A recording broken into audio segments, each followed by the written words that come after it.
I am Jacqueline McLeod, a member of the Martin Luther King Jr. Birthday Celebration Committee, and it is my pleasure to welcome you to the fourth and final series of the 2021 Black History Month program, sponsored by MLK Birthday Committee and the Teaneck Public Library. For 53 years, the MLK Birthday Committee, under the leadership of its founder and chair, Theodora Lacey, and co-chair Barbara Giarmo, have brought outstanding programs into the community that exemplify the ideals of Dr. King. The committee has awarded thousands of dollars to high school students and to support other nonprofit organizations. The program tonight, Love and Justice, Dr. King's legacy lives on. We are very fortunate to have Clinton Lacey, a nationally recognized youth justice leader, who will discuss the trends and future possibilities for the nation's justice system in the context of the work and legacy of Dr. King.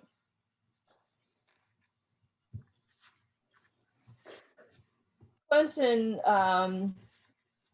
has a very impressive bio, and I've tried to cull it down so that we could get the essence of his background and experience.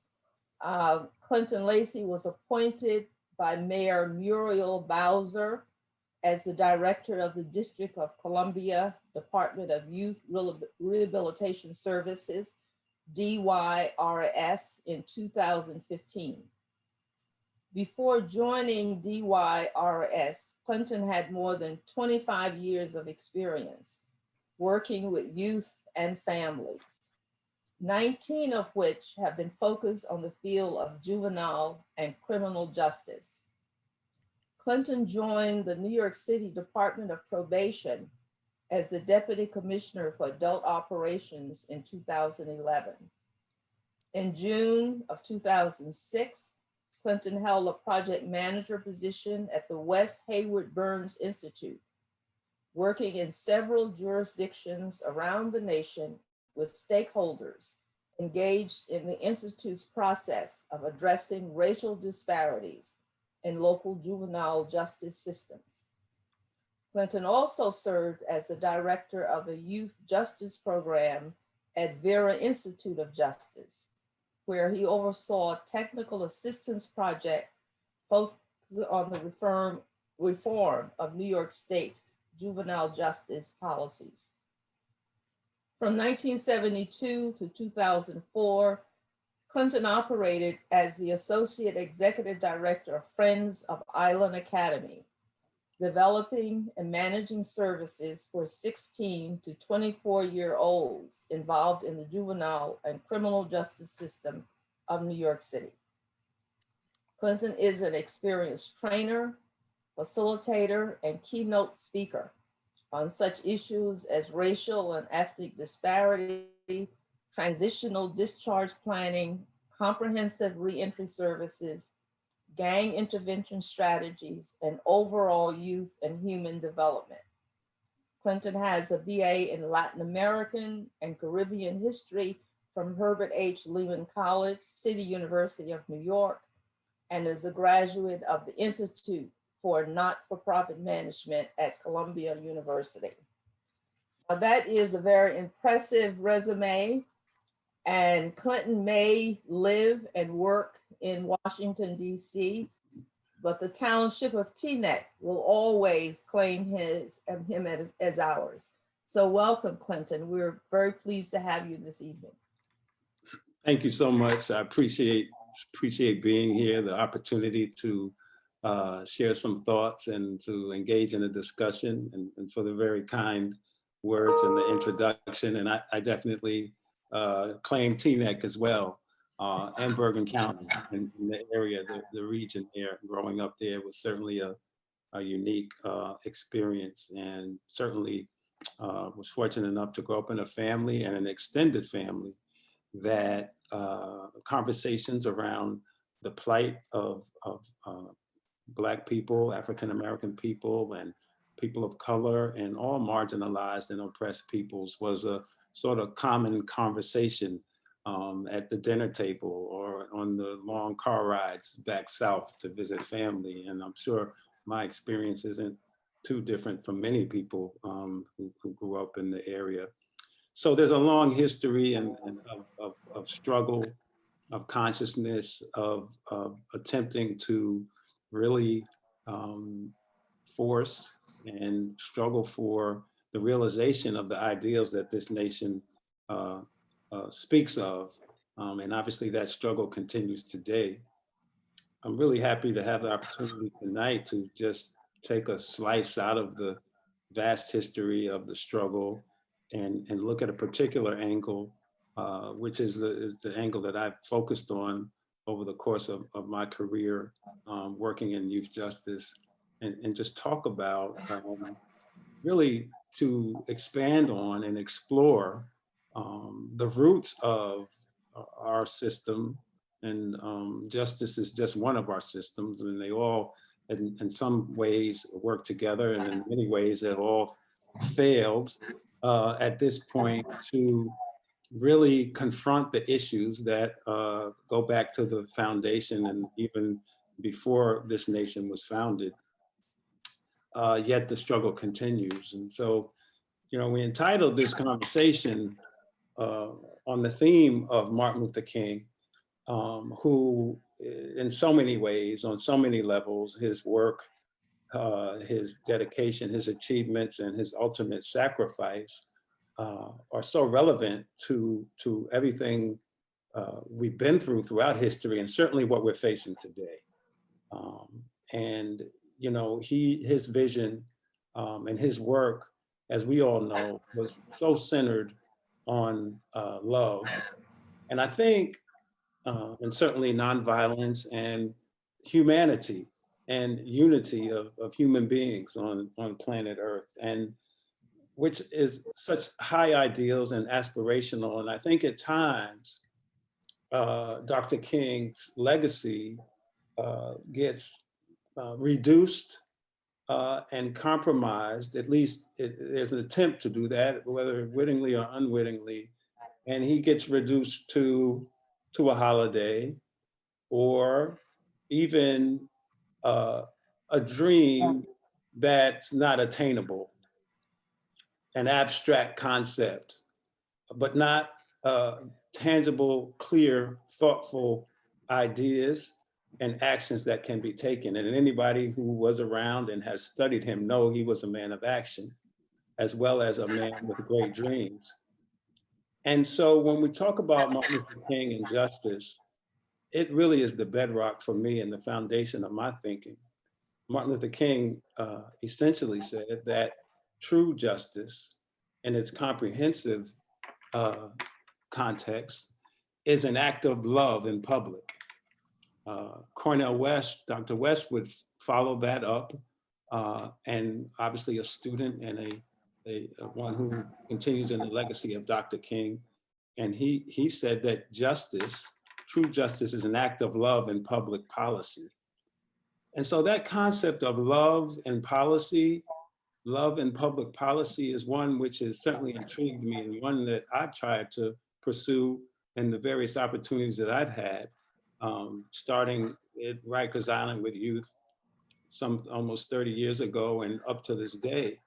And this is something that I hope in our conversation that we can unpack a bit, because love and policy may sound abstract or sound unrealistic, but it really challenges us to identify and articulate and demonstrate how love, compassion, unconditional commitment, how can that be infused into our policies and our practices? How can it be infused into the actual experience of people who are served or impacted by our systems? And it's particularly provocative when you think about the notion of love and policy in our justice system, as harmful as it has been, And as we talk about the roots of our system, I think we'll see how provocative that idea is. Yet I would put forth that it's possible, and that we are in a long line, a legacy of people who not just believed that it was possible, but dedicated their lives and their work to instilling and infusing the actual experience of love into the systems that are empowered to serve us. So we're facing mass incarceration, the most horrible forms of police brutality, the most antagonistic relationships between communities, particularly communities of color, and the justice system. We know that. And this has particularly come to a head with some of the more recent horrible tragedies, George Floyd, to name one, and a long legacy of names that we could spend our entire evening just reading off the list. And one of the things that is a part of that larger conversation and larger issue of mass incarceration and the ills and the harms of our justice system is what's happening with young people, with youth, the youth justice system, and how are they impacted. What we want to talk about, and I just want to spend a few moments going through a few slides here to begin to paint a picture about the history and the legacy of youth justice in this country, and how it has impacted particularly youth of color up to this day, with the hopes that with a historical context, then we can, by understanding our history, learn lessons from it, identify the ongoing struggle, and identify solutions to ultimately reach Dr. King's dream of true justice, of truly infusing love into our policy and our practice. You know, this nation has one fundamental unresolved conflict, many. I'd say one major fundamental one, and that is certainly the issue of race and racism, the mythology of race itself, right? The creation of this notion, which has no scientific or biological basis, but yet a very powerful social and political impact. And then racism, because the real function of the concept of race is racism, ultimately, that one would be superior to the other. And so the framework of white supremacy that starts at the bedrock, at the foundation of this nation, which is still an unresolved issue, as we all know in so many ways, is one that impacted all institutions and all systems and all areas of our society. You name it, you cannot name an aspect of our society, of our culture, that has not been impacted by the notion and ultimately the practice and the structured framework of white supremacy. And that's an unresolved issue. And this is certainly true with regards to youth justice. As we go back in time, and there's a slide here talking about the Puritan period, really it's a long span of time, but to the colonial period, certainly race and racism was an unresolved conflict, to say the least. But even amongst the colonists who came to this land, and it's another presentation to talk about colonialism and what was done to the Native Americans and to the African Americans being brought here as slaves. But of course, those histories are woven into what we want to talk about tonight. But even amongst the colonists, there was this unresolved issue around how do you deal with children? How do you deal with young people? How do you deal with what we now call adolescents and pre-adolescents and their process of development? What was the notion of young people?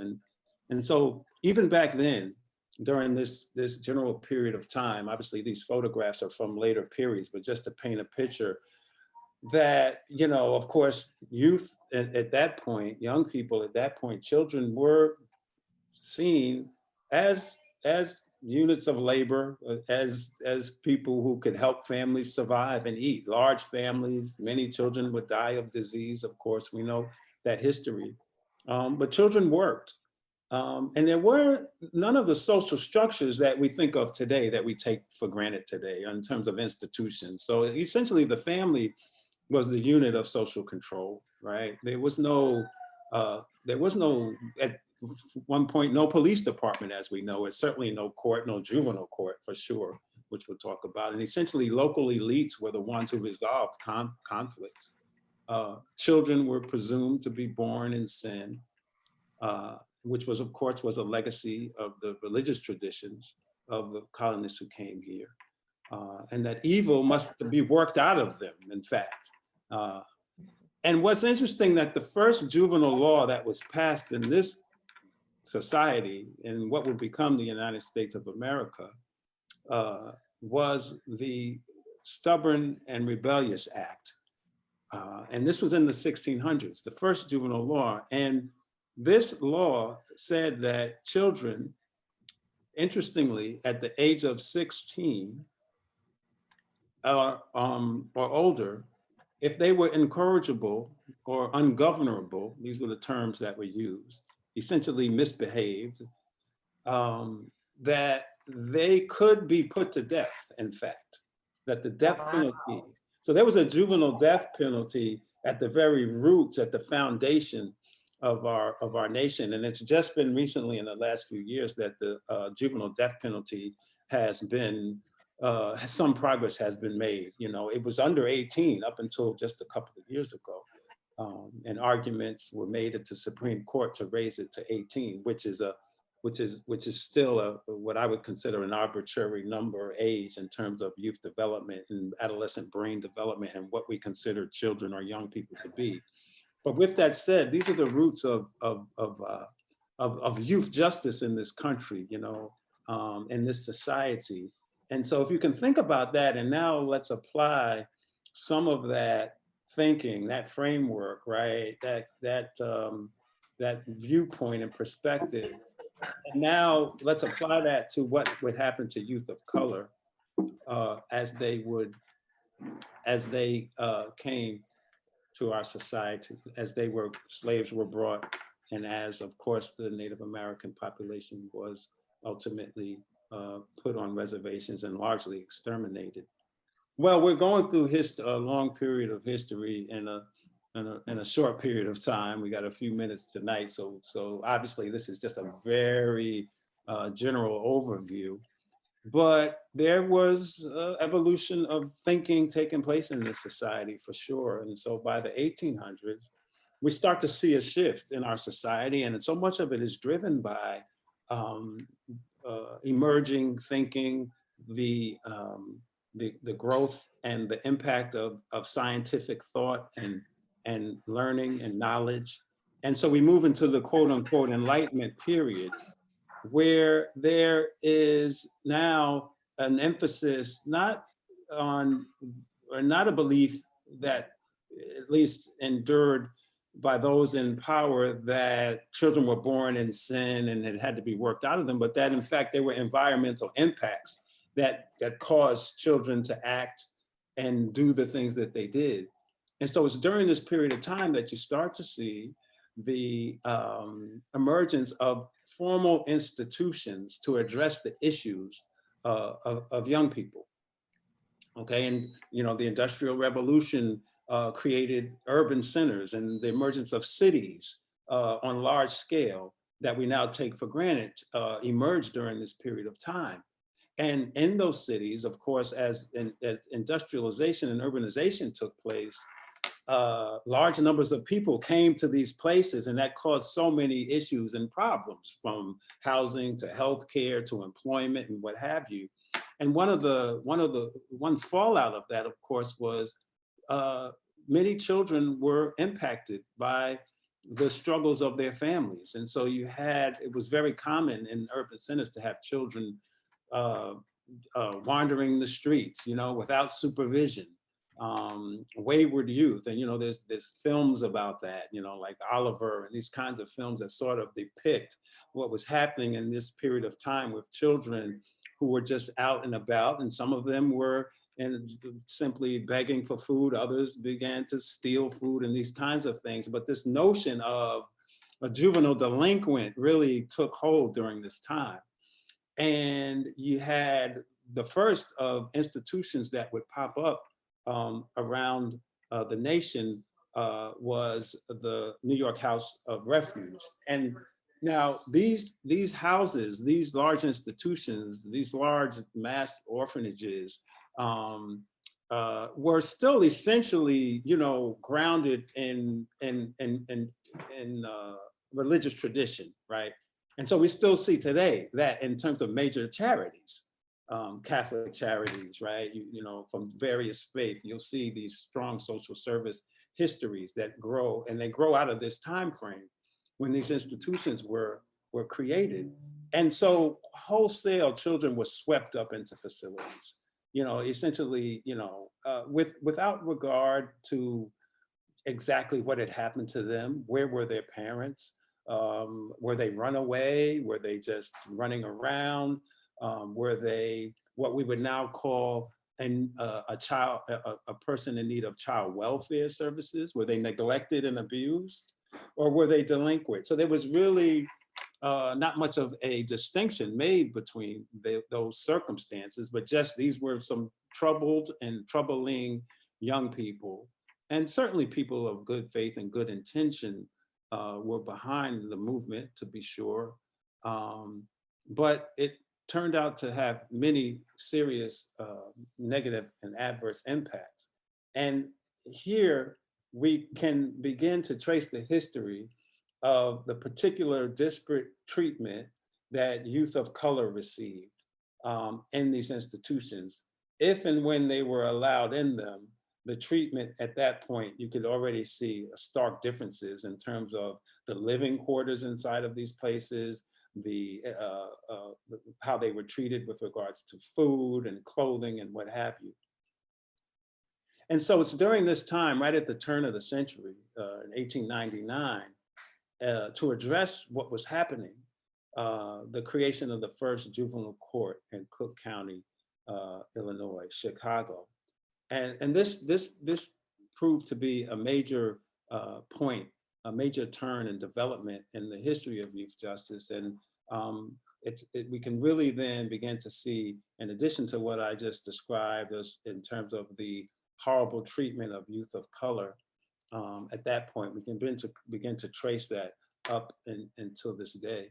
I would just say at this point that the treatment of young people of color versus their white counterparts, even those in this difficult circumstance, even those who found themselves in these types of institutions, was a totally different set of expectations for who these people were and what they were capable of and what they were worthy of, right? And that goes back to the roots of this nation, and still, I would argue, continues to be an issue that we face today.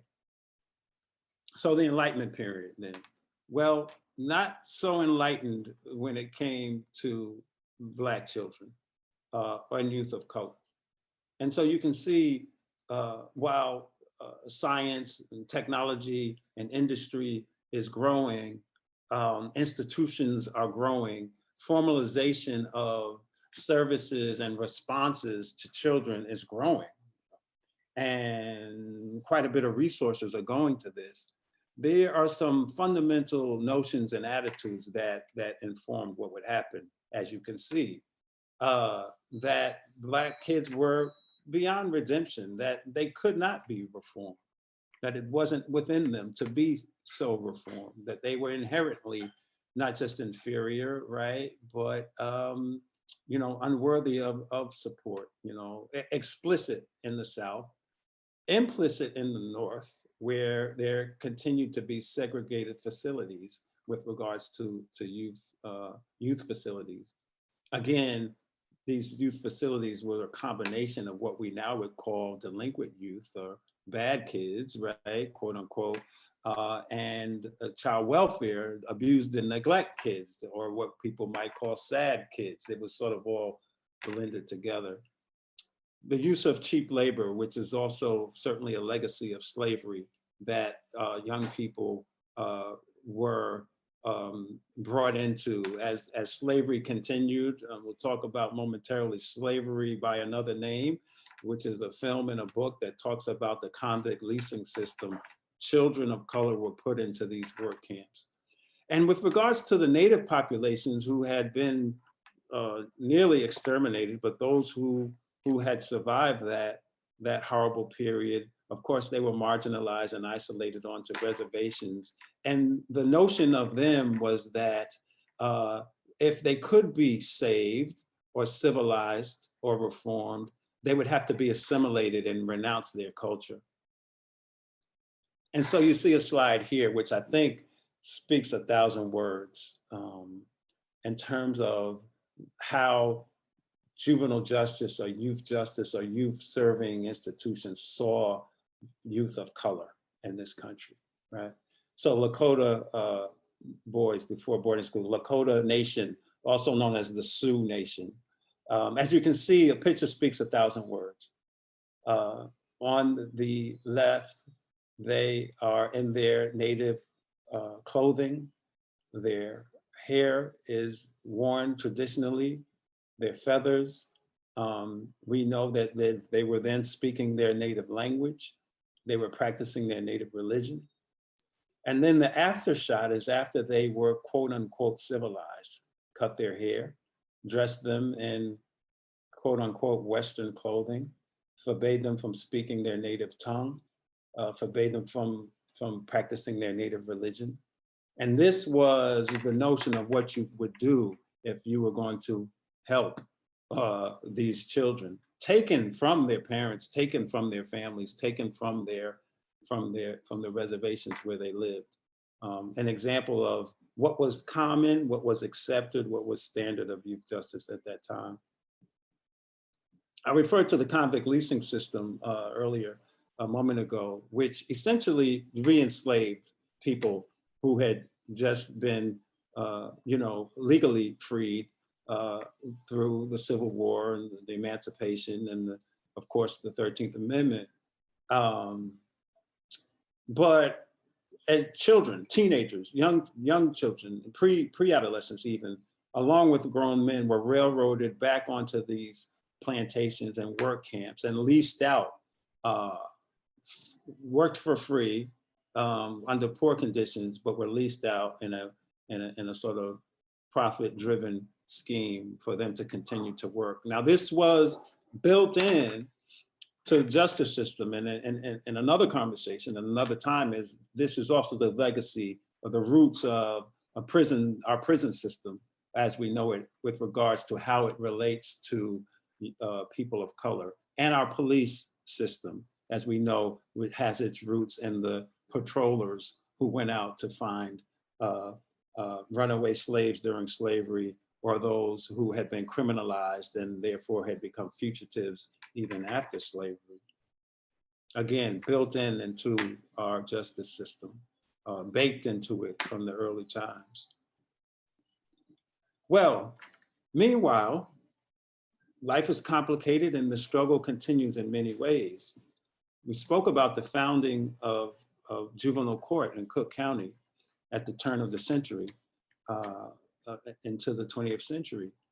And so this is a slide that shows Jane Addams, who was very prominent in the settlement house movement.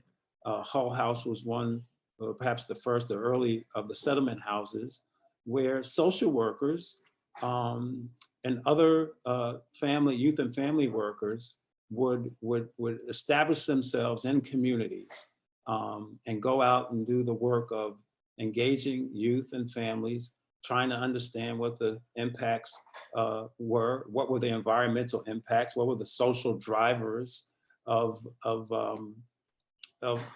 people coming into not just the justice system, but experiencing homelessness and healthcare issues and what have you. And Jane Addams is certainly a luminary in the field of social work and just in the struggle to bring children's rights. She was outspoken with regards to civil rights and against racism and what have you, and one of the founders of juvenile court.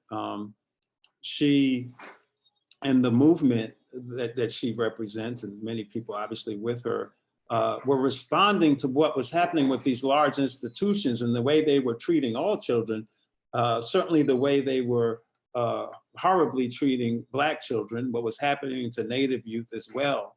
And essentially what happened was these institutions became notorious in many ways, of course.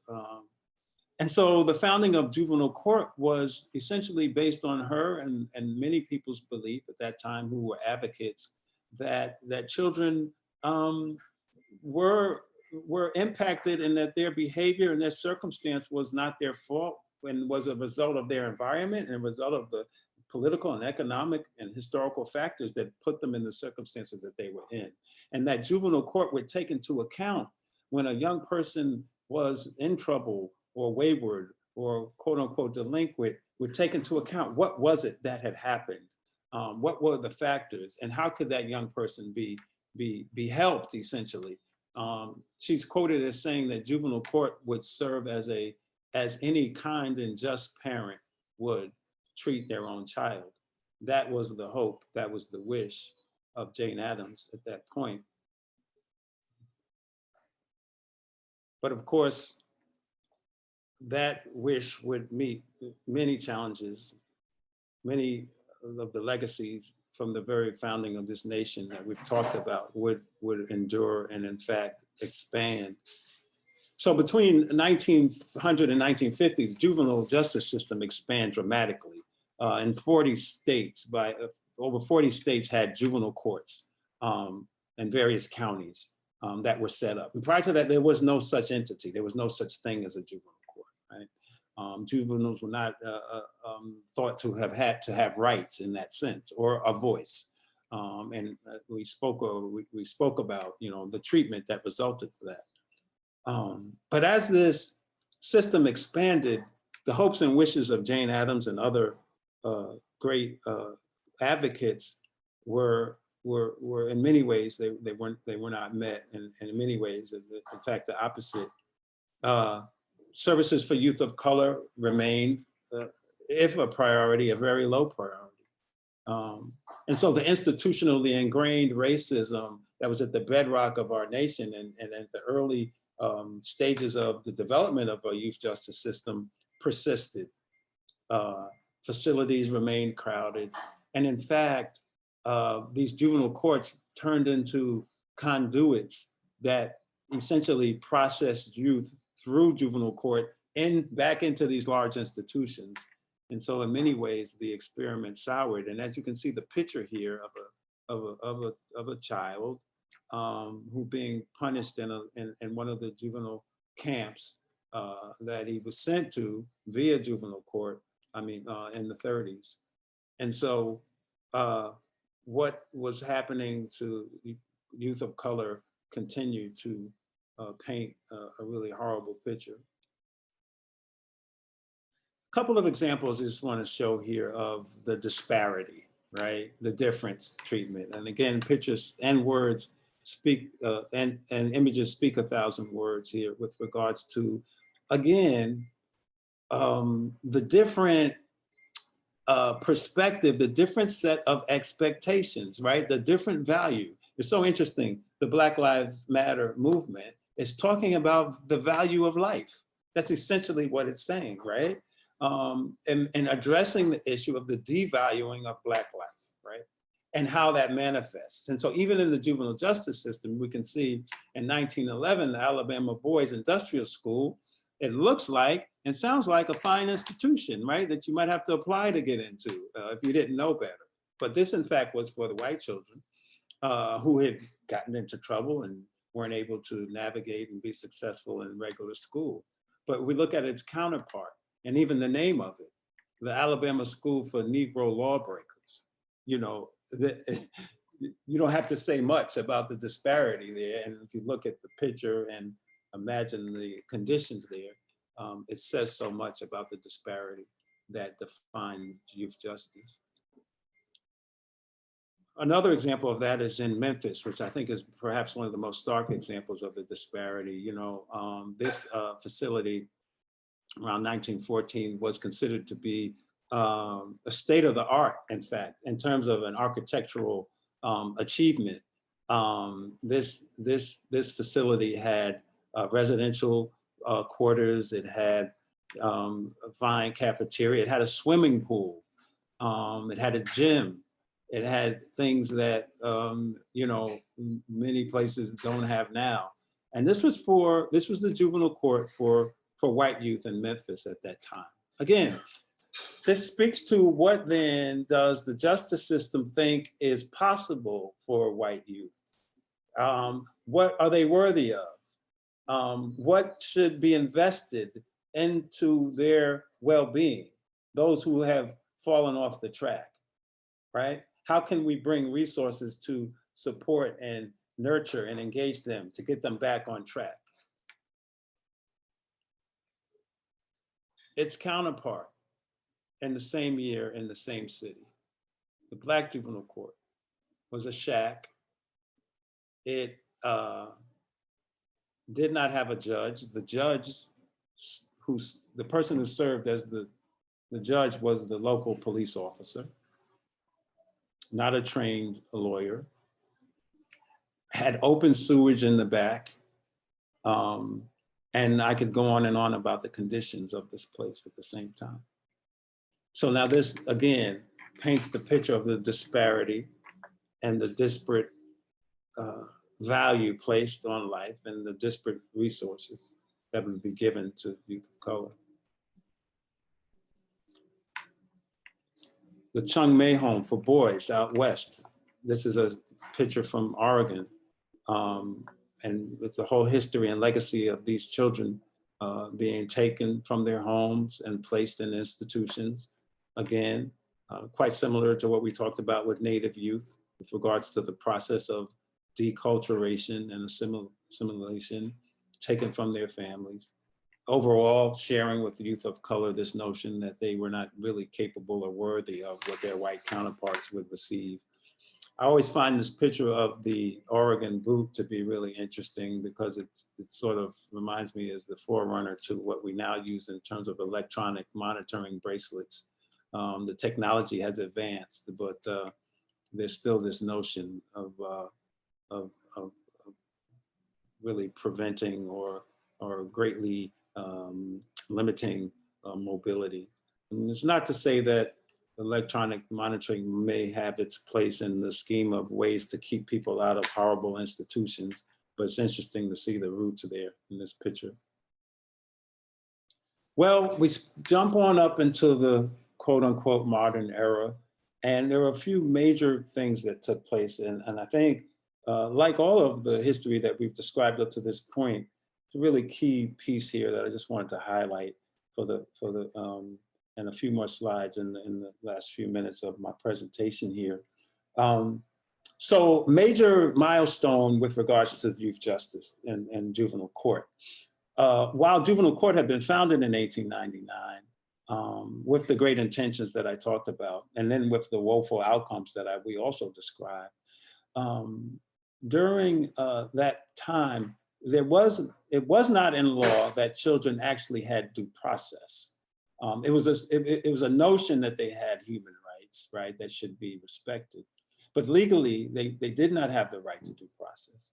And they did not have the right to representation. So the Galt case was a case of a young man and his friends making a prank call. And by the standards of today, we would not consider it anything serious at all. And fairly, not even by the standards of that day in mid-1960s or 1967, I think, was it something that was a risk, that posed a risk to public safety. But they make a prank call and say something obscene to the person who answers the phone. And long story short, they've realized who made the call. And this young man is placed in juvenile detention for 2 years, sentenced to 2 years. And essentially because a judge said so. And that was the end of the story. And that was the way that juvenile court functioned. Well, this went to the Supreme Court, the Galt case. And what the Galt decision said was that children have a right to due process and a right to representation. And that's why today in any family court, be it a child welfare case or a juvenile delinquency case, the child has their own lawyer. And prior to that, that wasn't the case. And there's a really great book called Kind and Just Parent, actually. William Ayers wrote, which talks about the evolution of juvenile court, particularly since the Galt case. And even while this represents a milestone in terms of giving children's rights, how that has still not taken us where we need to go with regards to nurturing and protecting and responding appropriately to our children. Another major thing that I just wanted to point out with regard to this slide, and you can see the images there on the slide. You can see these hideous figures, particularly on the Time magazine. That hideous figure there is a young Black urban person, a young teenager. That's what that's supposed to represent, if you can see it there.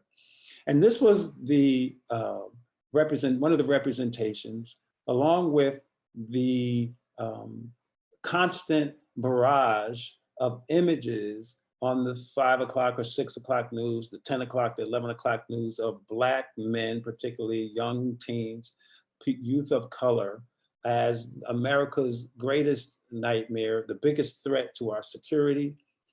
And that became the narrative, pushed heavily through the media and also through pseudoscience, through really bogus research that was put forth and sponsored and spread that said that these soulless children were beyond redemption.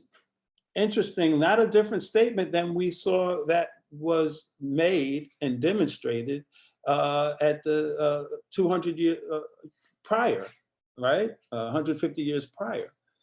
But, and you can see the quotes there. These are about our youth of color, right? Fatherless, godless, without a conscience. We're not dealing with kids who are economically poor, we're dealing with kids who are spiritually poor, right? And so this is the era, and it is the big, relates to the huge controversy that Hillary Clinton faced, right? With regard to the super predator comment that President Biden faced with regards to sponsoring legislation. That wave of legislation that ultimately President Clinton was to support and push grew out of this super predator frenzy that started painting this picture about urban youth of color. Of course, we know that the crack epidemic played a role in this, and drug policy played a role in this larger process of criminalizing a group of people, and in many ways dehumanizing a group of people, youth of color, particularly Black youth. And we're still struggling through that stigma to this day. And what's most frightening about it is that it was adopted and internalized, not just by politicians like President Clinton and other Democrats who were determined that they were not going to be painted as soft on crime, and that the Republicans were not going to out-tough them on the issue, and that they were going to pass legislation to show that they weren't playing. Not just that, and the horrible consequences of that, which led to horrible policies, which led to mass incarceration and its impact on our nation and our communities. But it was adopted by Black folks a lot, many, too many, clergy, various leaders, and just folks on the ground who were afraid, who were troubled, who were desperate, and given no other response. And this helped to paint a picture that I think is related to the very things that we are most afraid of, and not just afraid of, but what we're suffering to this day. Very quick slide here just to talk about impact then.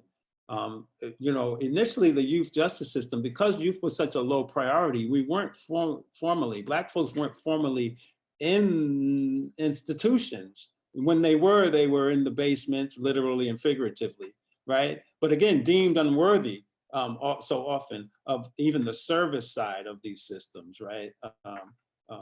That they may have to offer. But we see around 1980, the mid 80s, this change. And now, and this is old data, but you know, which we can see the move to about 2/3 of the youth and systems became youth of color, and more like 3/4 now.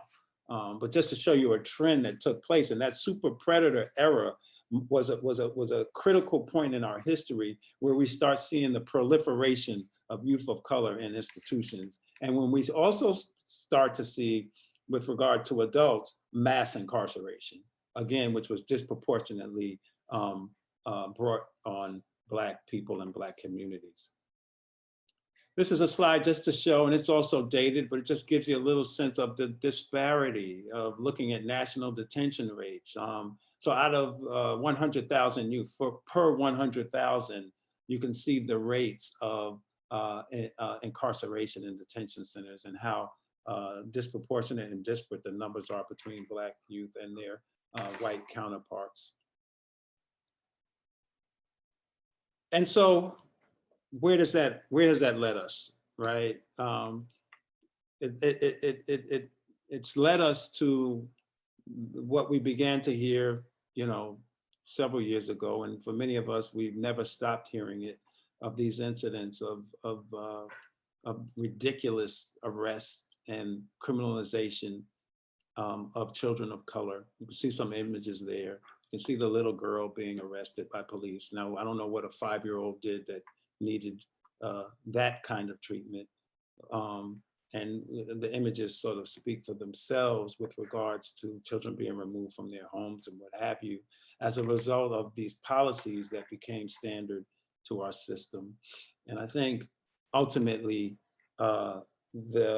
what we know is the most horrible impact of justice policy. I've been talking about juvenile justice institutions and juvenile court and processes and the disparate treatment of youth of color, but it expands to how we're policed, right? And how we're policed and how we are adjudicated and how we're treated in court and how we're incarcerated is all part of a system that also involves the worst possible outcomes of what happens to us. And that's the, you know, unwarranted murder of people. And this is just a small snapshot of what's happened to folks around this country and what we're facing today. And so, you know, this brief walk through history bringing us up to today is really to just try to paint one strand, one picture, one part of a picture of the historical legacy, right? That has brought us to where we are. Some of the core root assumptions, the core practices, which I described in terms of youth justice. We could have this similar analogous conversation about a whole criminal justice system. But we could also have a conversation about our healthcare system, about housing, about employment. Like we could have analogous conversations about the core root assumptions, the discrimination, the disparate treatment, and the continued existence of racial disparities in every major institution in this nation. But I tie it all together, of course, in at the end here with this most horrible representation of what is happening to us and to this nation. Yet, with that said, I turn back to the beginning of the presentation or the beginning of the conversation, to Martin Luther King's words and to Martin Luther King's vision and his dream and his work, and his rhetorical question perhaps of what is justice and what does it look like? And if justice is love in action in public policy, then again, how can we translate care, compassion, respect, humanity into our policies and our practices?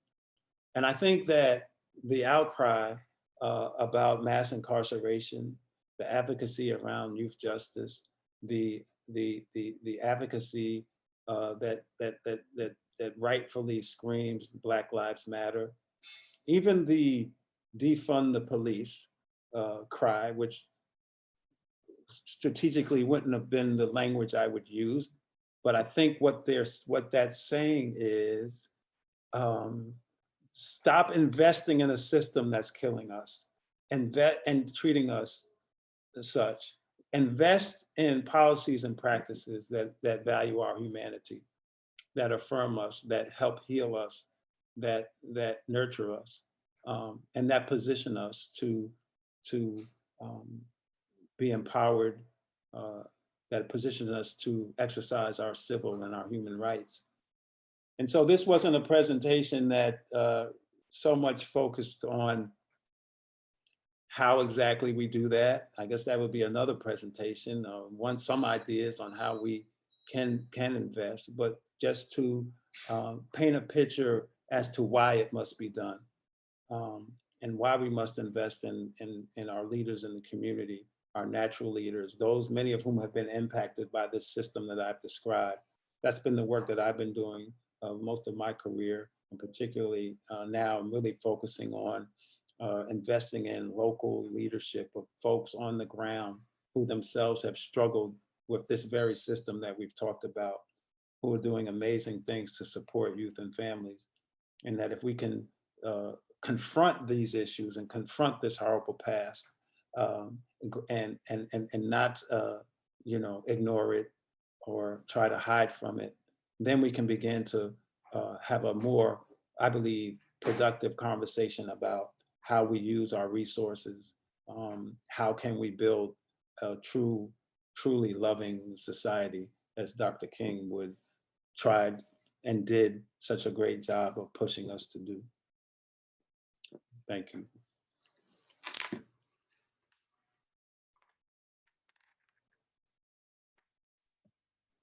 Thank you, Clinton. That was an excellent presentation, and it certainly is troubling.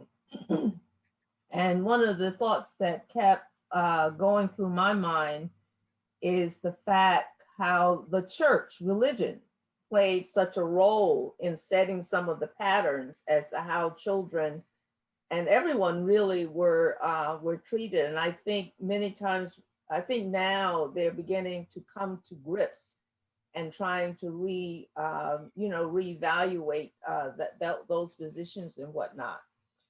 We have a question in the chat. What are the top crimes that youth are being incarcerated for today? That's a great question. I mean, when we talked about the shift of the system being largely youth of color, as that shift took place, even, which began back in the 80s, but has continued, into the 2000s and up until now, from very rough data showed that also 2/3 of that population were there for nonviolent property crimes, thefts and these kinds of things.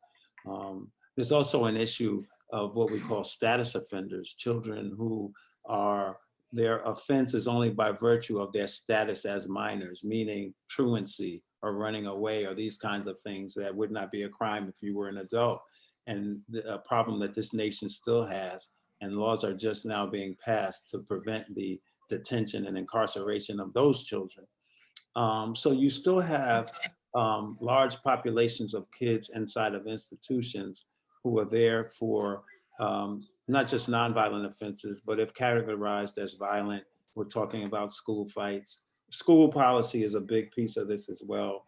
When people talk about the school to prison pipeline, and so much of that has to do not just with educational policy, but with the things that would get you sent to the principal's office, now get you arrested and taken to the detention center. Those are still major reasons, unfortunately, why youth are being brought to detention. With that said, there is a segment, there is a percentage of more serious crimes and incidents that take place that involve young people, the primary one, the leading offense in terms of serious offenses are robberies. Again, so often, not to minimize them or to ignore how dangerous and harmful that can be, particularly carjackings and things like that. But so often these are crimes of poverty. These are crimes of poverty and of our obsessive materialistic society of having to have this and that. And so there's so many angles to it, but it's interesting that robberies are the leading charges for the serious offenses. Quite rarely are there, and again, the super predator era was so negative and it was so untrue. Most homicides were never done by teenagers, were never done by Black youth. That just was never the fact of the matter. And it's still not. Now we do have a crisis. We have a crisis in DC. We have a crisis in Chicago of quote unquote Black on Black crime. Most of them aren't by teenagers, they're by young adults, but it is a crisis not to be ignored. And so while those numbers are going up, those horrible incidences are going up, they still don't represent the larger majority of people who are inside of these prisons and institutions. Contrary to popular belief, most people aren't in these institutions for murder or for rape or for the more horrible incidents that can take place. So, a more sane and just policy would have drastic impact on reducing and closing prisons and moving away from cages for people and moving to more sane and effective solutions to address their behavior. In my career, I met, and I've worked with, I don't know, maybe thousands of young people. I can hardly count on one hand how many people, and I'm not a psychologist, but I start to say how many psychopaths I've ever met, right? Or sociopaths for that matter, right? Who pose this imminent, horrible danger, and who one would say needs to be kept away from other people, that kind of thing. That's just mythology. This is not to say that I haven't met, sadly, and worked with young people who were involved in and were on, or even perpetrated the worst of crimes with regards to taking a life or what have you. And these are issues that have to be grappled with, right? It has to be confronted. It has to be dealt with. But it doesn't mean that we dehumanize people, that we throw them away. But that we think about, in what ways can they be restored? In what way can they restore some of the harm that they've done? We know that we can't bring people back to life, but we certainly could have a more restorative approach to justice than we have now. Clinton, the second part of that question about the top crimes is there a difference between the crime between white youth and youth of color? Yeah. Is there a difference? Well, I would say in one sense there is not a difference, right? One example is, and so much of this is driven, and mass incarceration, of course, and the fallout of youth incarceration, which is associated with it, we know was driven by drug policy, right? So that's fact. We know that. Mass incarceration didn't take place because there was mass killing taking place. Now, there was certainly horrible deaths that took place associated with drug trade, but mass incarceration was driven by drug policy, largely nonviolent, often drug possessors, sometimes drug dealers or what have you.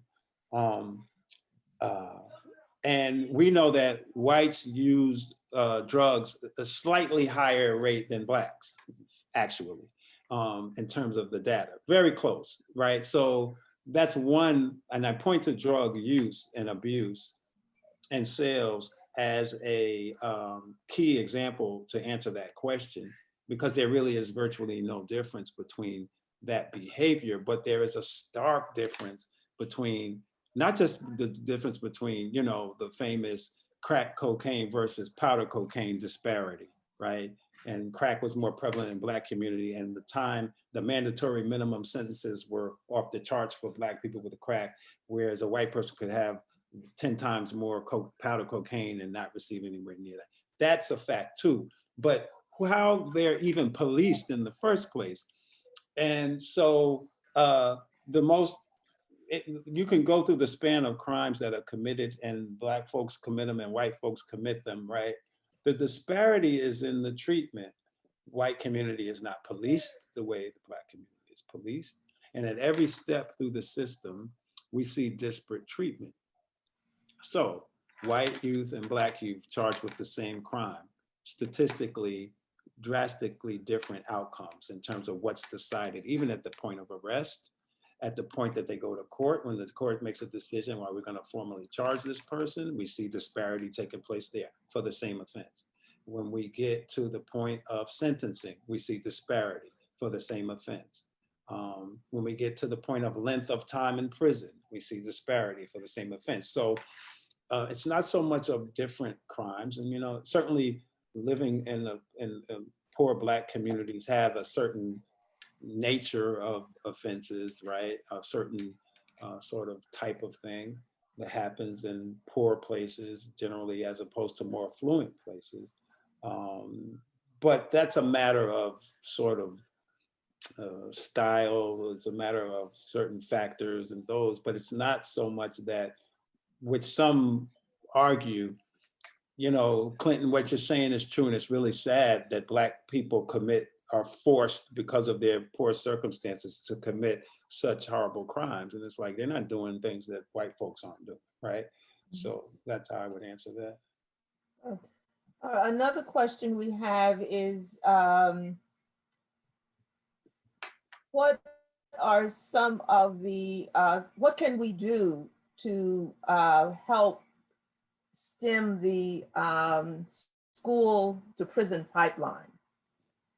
Yeah, that's a great question. I think starting from sort of, even before we get to sort of justice policy and behavior management and that kind of thing, we know part of the school to prison pipeline is the number of youth of color who are disconnected from school, right? Mm-hmm. So the data is pretty clear, you know, and a general, it's safe to say generally, if you don't graduate from high school, there's a strong likelihood that you're going to jail, right? Like that correlation is there. It's not causative, but the correlation is there. So it's very clear, like, that finishing, not going to school as a teenager, being disconnected from education and from school and all that represents in terms of learning and socialization and what have you, particularly in the communities where Black folks live, there's nothing else out there but trouble and, you know, vulnerability.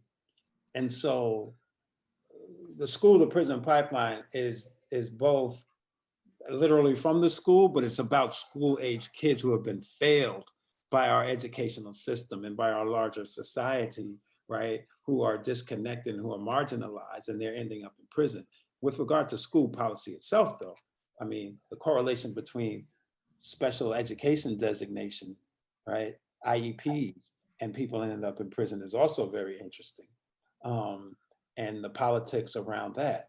And it's not to suggest that learning disabilities aren't a real thing and what have you, but a lot of school policy that designates kids special ed because of their behavior, not because of their learning abilities, is another track, right? So tracking kids.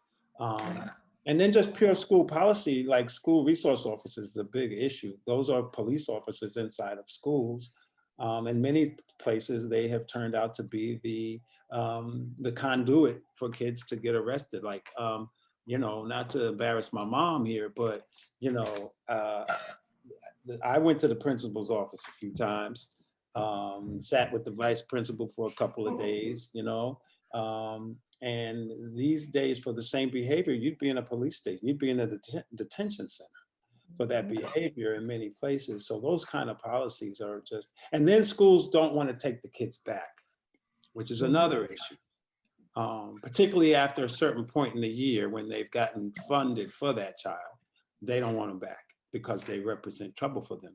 Now, this is not to just paint a picture that schools and school officials are horrible people, but there needs to be an investment in schools. And how do you deal with this population? How do you deal with youth of today in our society with what they're facing? We have been able in our practice to use what we call credible messengers. These are the folks I talked about earlier from the communities, who many of themselves have been through it, you know, whether it's through the system or were in the streets in some sort of way, who are now passionate, committed youth workers and family workers who are making a huge difference. And they've been involved here in DC, and it's what we call the Safe Passages program, where the credible messengers, because many kids don't go to school because they can't get to the school safely because of the neighborhood issues. And so the credible messengers and other community workers have helped create safe passages and mediation processes to get kids to the school, and then actually working and coming inside of the school to help engage and support, you know, young people. So there's answers to this if we're willing to invest in it. You know, I think that is all true, because I think about some of the experiences I have. As you know, I run a prison reentry program. So I've gone inside the New York State prisons. Yes. And I have seen men who have been in prison since they were 15, 16 years of age. And, you know, it's heartbreaking. And you always ask the question, what could have been done to prevent this? And then they have all kinds of challenges once they are released, because I've met men who've been in prison 25, 30 years for a crime that they committed when they were a teenager. Yeah. Something that came to my attention last week is a bill in New Jersey called the Restorative and Transformative Justice for Youth and Communities Pilot Program. And it's in committee now. It would appropriate something like $8.4 million for FY21, FY22. And I think that is just like a drop in the bucket. But it is designed to provide an array of services that would perhaps meet some of the needs that you're talking about. And one of the things that I was very happy to find out about is that one of our legislators from Bergen County, Valerie Vieira Huddle, is one of the co-sponsors. Oh, that's awesome. Of this particular bill. Mm-hmm. So, you know, I want to kind of good for her.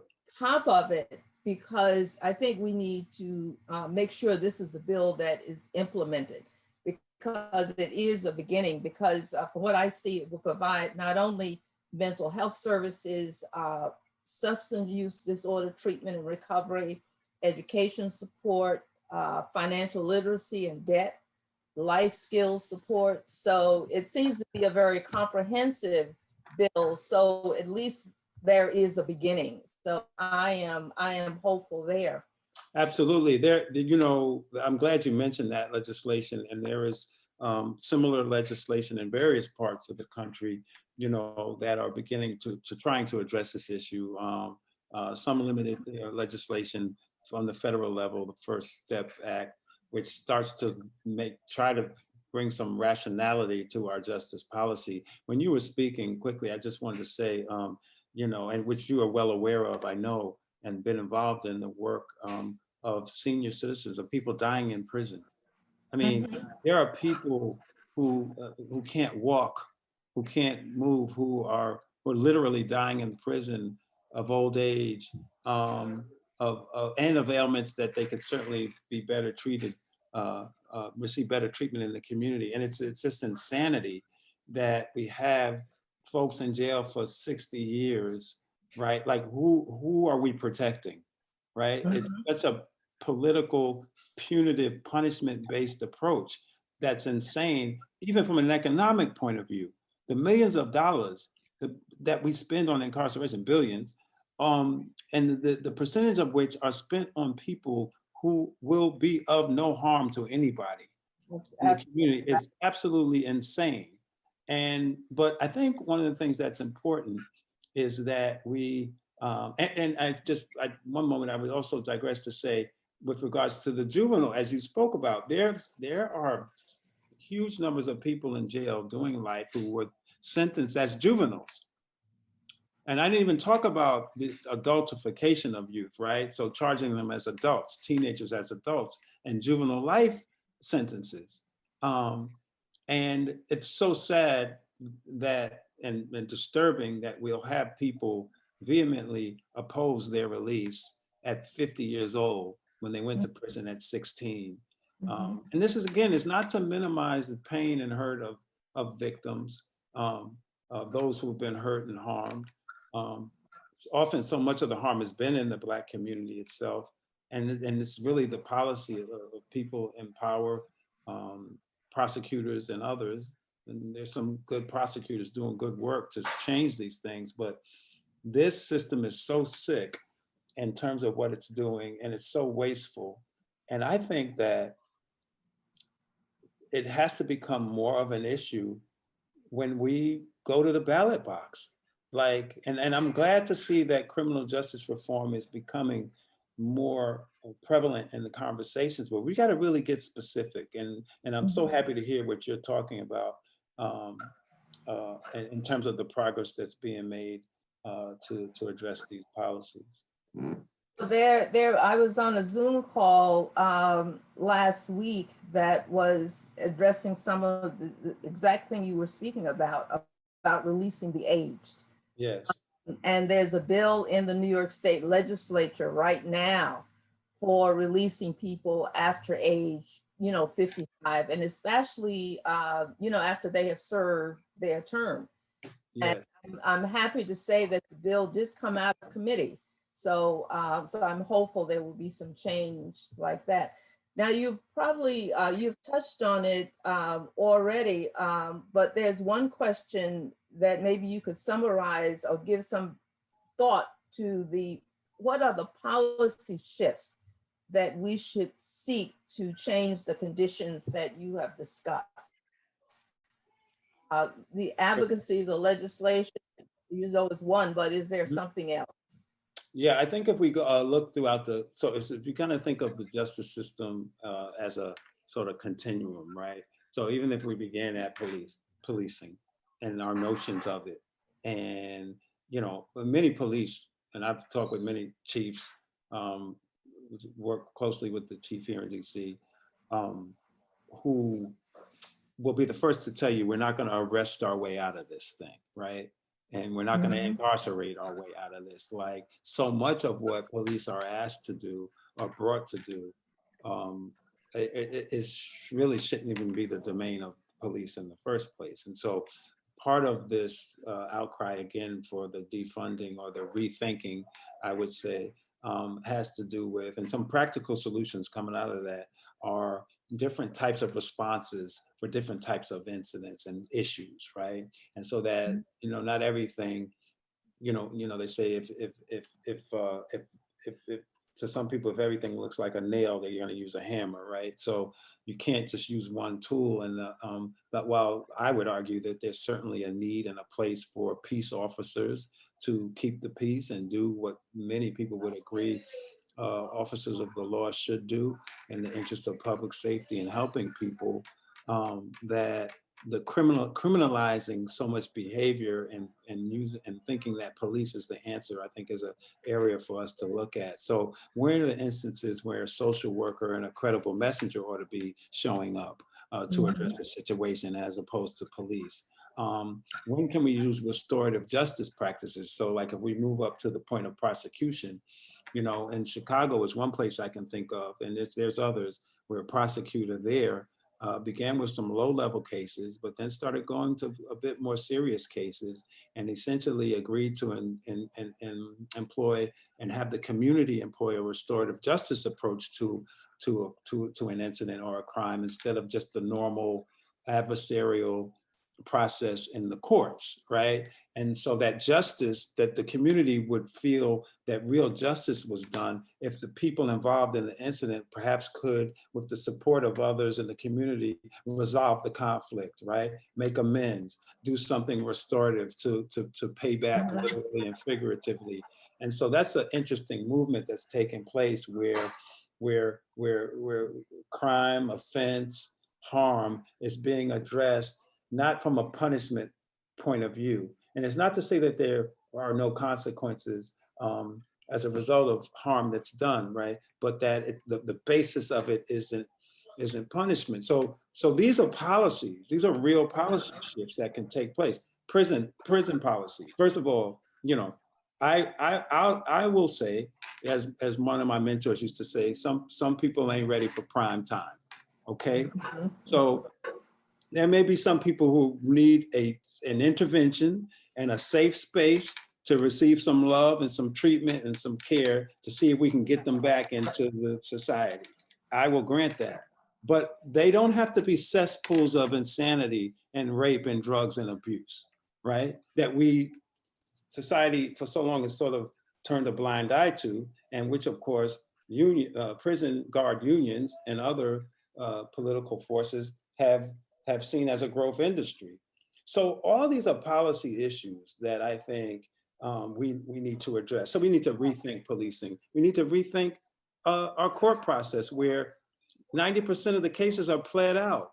If everybody decided to go to trial and not take a plea, the system would collapse overnight. The system could not handle it, but it's built on people taking what's offered from a prosecutor, taking the plea, and many times innocent, but know if they go to trial and lose, they'll get more time than if they take the plea. All of this to what so-called prisons even look like, to what parole looks like when a person comes home. You know, what opportunities are there for them? All of these are policy issues that there's, as you know, there's a great deal of thinking and work done. This is not abstract. Maybe if we could, like we have plans, we have answers, right? We don't, you know, no one has the panacea, but we have answers at every point in this continuum. We have alternative solutions. And the last thing I just want to say about that, if I may, is we can afford it. So the Eric Cordora I think did this work at John Jay. He coined the phrase the $1 million blocks. And what his study showed was that if you counted up the dollars that were spent to incarcerate Black men and looked at the blocks in various cities, let's take New York City, and you added up the millions of dollars that was spent on incarceration on people, again, most of whom weren't murderers, right? A lot of them were nonviolent offenses. If you add up those dollars, those blocks are millions of dollars per square block was spent. Yet these are the most impoverished blocks in our communities. Right? So if you can reinvest a portion of those dollars back into care and education and support and building up decent communities with decent housing, then we could afford it, what we're spending now on really ridiculous policy. Clinton, this has all been very interesting. I'd like to get your final thoughts. Someone would like to know, what are your thoughts on the Black Lives Matter movement before we leave tonight? Okay, yeah, and I had mentioned the Black Lives Matter movement earlier, and I think it is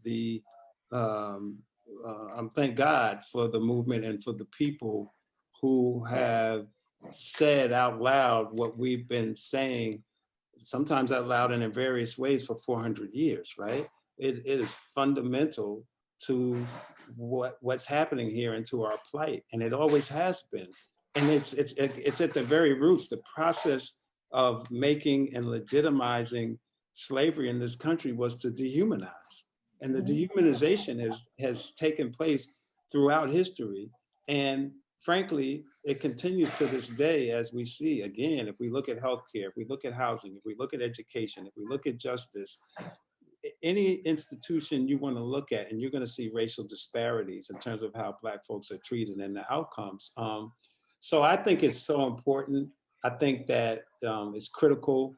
I think I wrote a piece in the Amsterdam News several months ago called "Don't Kill the Messenger." Essentially, I was arguing that, you know, the attacks against Black Lives Matter, right, is essentially avoiding the real issue. They're calling out structured white supremacy and how it plays out in our society, and I think it has to be called out. You know, people can argue. Like I said, I didn't strategically or tactically. I didn't, and I don't know who started it, but I wouldn't have gone with defund the police. You know, but I don't condemn people for saying that. Like, we have the right to say that too, actually, if you think about it, because essentially what it's saying is, let's dismantle this structure, right? And actually, the city where they did defund the police, they didn't get rid of the police department, but they started from scratch essentially, and tried to rebuild it with a different set of values. And so. So I admire, and you know, I'm a follower of that movement. Good. Well, this has been very enlightening and very informative. Thank you so much for sharing with us tonight. And I'm sure we will see you again very soon. Okay? I would love it. Thank you so much. It's great to be here. Thank you. Thank you. Good night. Good night. Peace and blessings. Peace.